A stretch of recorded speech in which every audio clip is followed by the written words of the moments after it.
L'agriculture évolue depuis toujours, mais depuis 10 ans, les changements sont brutaux. Les agriculteurs doivent s'adapter de plus en plus vite avec de moins en moins de moyens.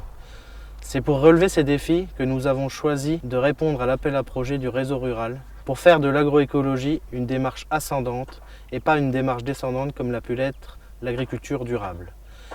Il fallait que l'agriculteur et ses partenaires soient au centre du projet de développement.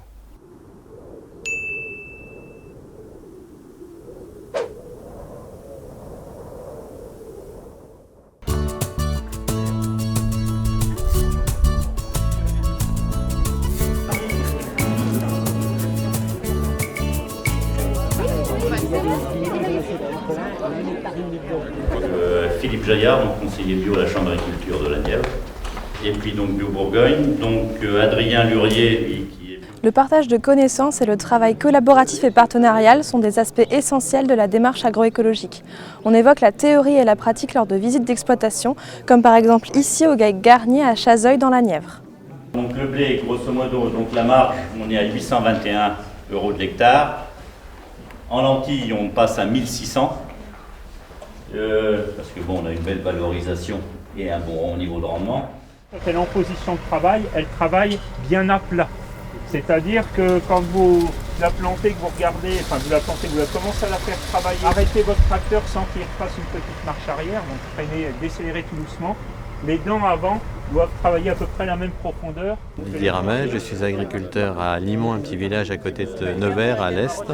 Donc cet après-midi, je suis venu voir le GAEC ici pour justement voir comment ça se passe, que c'est toujours intéressant de se rendre compte que des gens un peu pionniers dans leur domaine font des exploitations qui en tournent bien, et pourquoi ne pas imaginer une transformation de, peut-être pas moi parce que l'âge que j'ai c'est assez tard, mais pour d'autres à montrer qu'il y a des systèmes qui fonctionnent bien en agriculture biologique.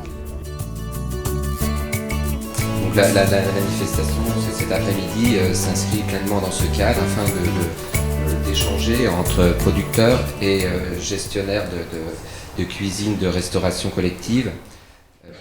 Ces actions portent notamment sur la communication auprès des agriculteurs et la diffusion de pratiques agroécologiques.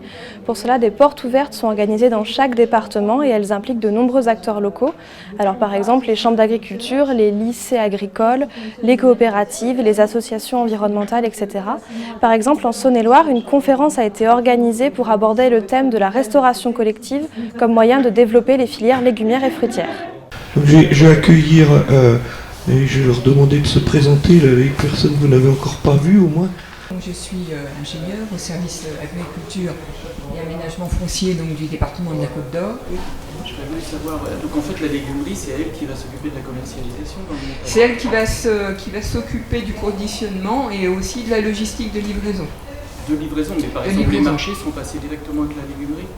Alors les collèges aujourd'hui, alors certains vont passer effectivement par Agré Local, mais comme on l'a vu tout à l'heure, de toute façon le volume en maraîchage, en légumes, il est très très limité.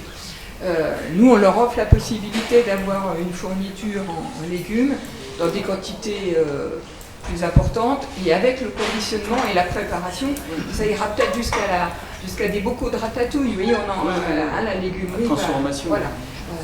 Il y aura le volet transformation aussi. Dans le but de fédérer ce réseau d'acteurs, la Chambre régionale d'agriculture a réalisé un annuaire des acteurs de la transition agroécologique. Cette carte nous montre la diversité des structures impliquées dans cette transition.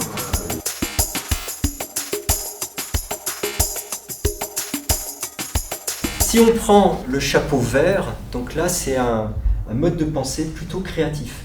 Donc ça veut dire que... L'information et la mise en réseau ne s'arrêtent pas aux agriculteurs. Des actions ont également été organisées pour les conseillers et animateurs agricoles qui font réfléchir à la meilleure manière d'accompagner cette transition agroécologique.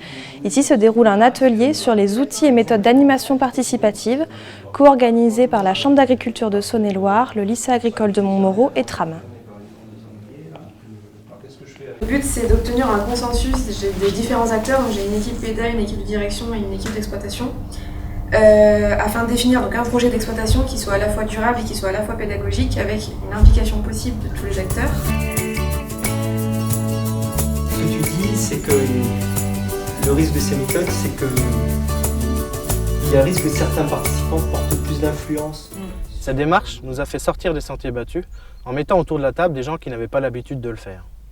Il nous faut maintenir cette dynamique collective pour rester opérationnels dans les années à venir et répondre ainsi aux objectifs individuels et collectifs des agriculteurs et des territoires.